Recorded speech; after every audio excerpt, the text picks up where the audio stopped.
Hello, all you fellow buddies, but without your film degrees. And again, you could get one if you subscribed. We saw John Wick 4, and by we, I mean literally just me. Unfortunately, yeah, just me. Yes, I did choose a pretty terrible time to try to film something outside, but I figured, hey, nobody else likes filming things outside, so I'm gonna do it.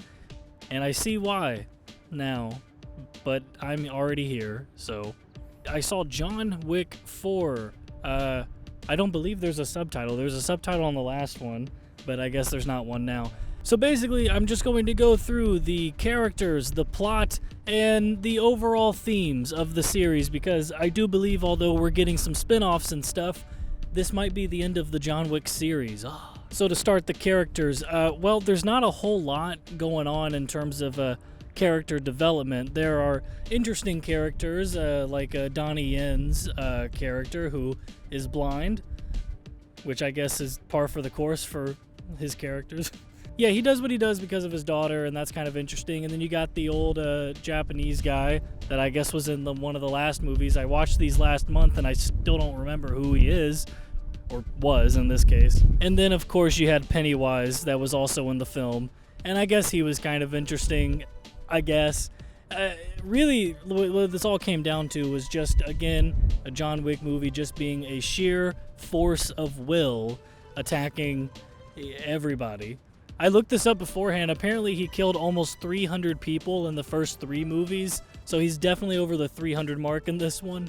The fights were incredible. I mean, geez, there was one where they go around the Arc de Triomphe, as they do in France, and they use like the oncoming traffic of cars to actually hit people with. So they'll throw people onto oncoming cars, and I thought that was pretty interesting because they kept doing it like, literally like every other guy that he was taking down. But again, we all know that the fights are going to be incredible. We all know the fights are basically what make this series, but I think what is most interesting is how the story ends. And that's when I think we'll get into more of the story, although there's just not a whole lot to talk about when it comes to the characters. So what we're looking at here in terms of story is this is the final straw, all right? John Wick is healed from, when he was shot and then fell off of like a 5-6 story building, which is something that people do all the time. Don't worry about it. He's healed and he's back with a vengeance, and he's ready to take on the high table. So basically, John Wick is going around, he's killing a bunch of people, and then he learns through whatever circumstance, hey, I can challenge this one guy at the table and then get all of the sins erased, and then Winston can get his hotel back, and it's all good. And so he does, and then he wins. We all knew that this was going to happen, but he actually dies at the end, which is, I was not expecting that. Although by the time we get there at the very end, it was kind of obvious that, he was going to die given the gravitas of the situation. I thought it was all well done. The action, like I said, incredible. There were some different visual techniques that were used. I call it like the dollhouse effect, where the camera starts kind of normal on somebody and then it kind of goes above and you're seeing the rooms like it's a dollhouse, where there's no ceiling on it, and there's a long like oneer done with that, and that's pretty cool. And then one thing visually that I didn't really care for is that it didn't seem like they actually filmed anything outside in this movie apart from like the desert scene at the very beginning, and that was kind of weird because the whole final battle takes place because they're trying to get somewhere by sunrise, and then when sunrise happens, it's just a green screen. Like, you can tell it's not sunrise. This is the sun. This is what the sun looks like. The sun is very bright and is probably like really bright right now. It's probably overexposed right now, if I'm being, honest with myself. And I guess editor Kyle will hate myself for this. But yeah, the final battle is just like, oh hey, here's like a bunch of really cool orange lights. Don't worry, it's the sun. It wasn't the sun. I'm sorry. It didn't feel grounded. And so I was being actually drawn out of the movie by noticing that. And that's when it becomes an issue.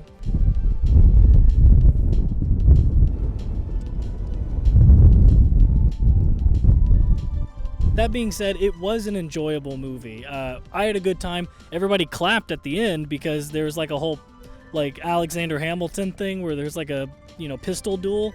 Oh. there's a pistol duel at the end, and that kind of resolves everything. And the way that they do it, they kind of twist and turn, and then it's a real good moment. You're like, yeah, he beat the guy that was just introduced in this movie as the threat. The series as a whole, I don't really understand. Like, logically, the world does not make sense. Everybody's involved in this assassin thing, but then everybody's not, and it's like super secret.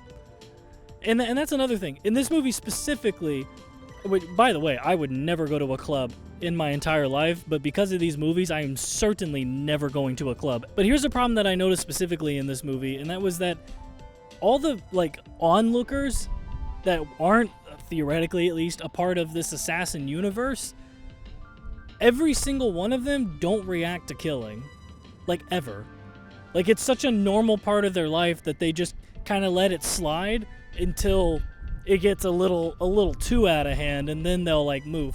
Like, there's a whole fight scene with Brendan Fraser's character from The Whale, in which John is fighting in this club, and like, a bunch of stuff is going on, like gunfire and stuff, and the people directly around them don't react until the very end of the fight, when they just want to clear it out for the spectacle. The same thing happens at the Arc de Triomphe, like, battle, is that cars keep driving around in a circle despite the fact that there are multiple cars just in the middle of the road, people fighting, a bunch of other car crashes and stuff have happened, and people just keep driving again until the very end.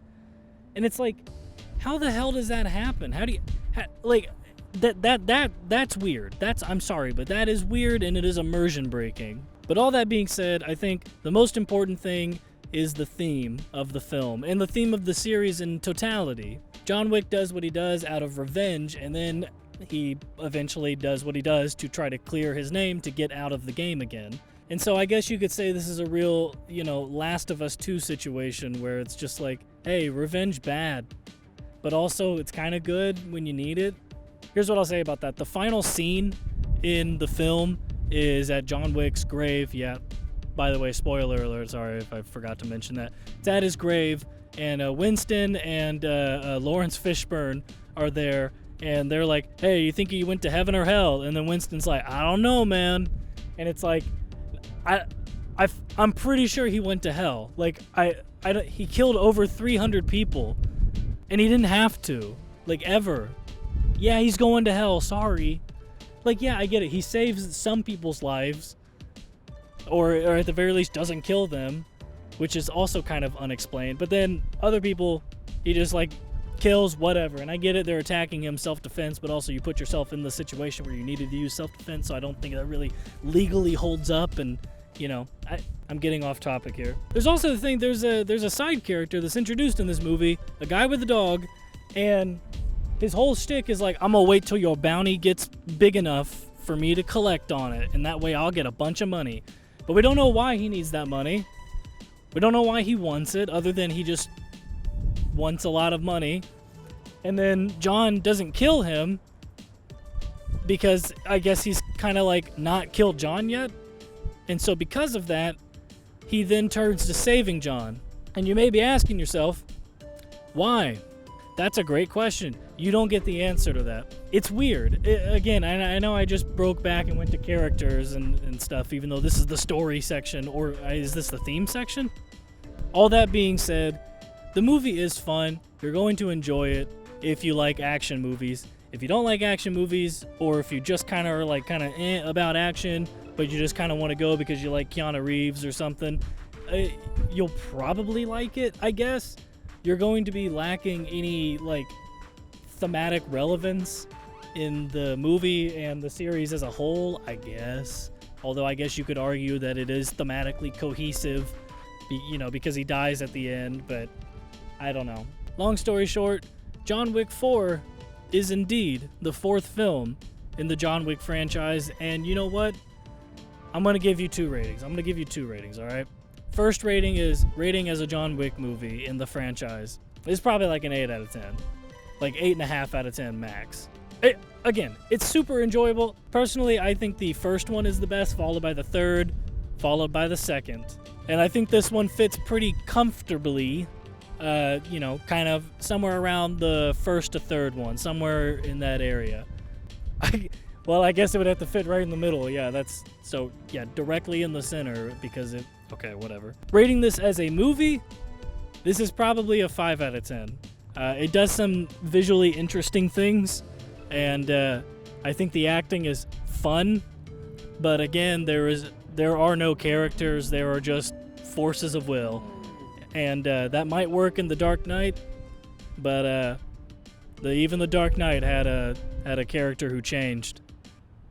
I hate doing this alone. This feels terrible. This feels awful, actually. Don't let me ever do a movie review by myself. Jake is in California, and Chris is working. I'm just so alone. Oh, also, I'm pretty sure John Wick is in the MCU right now. There was Groot and also Daredevil. Yeah, Donnie Yen's character is clearly supposed to be Asian Daredevil, and also there's a character in there who says, I am Salmonella, or whatever his name was, but that's all he says. He just says, I am Salmonella. He's clearly Groot. John Wick in the MCU confirmed?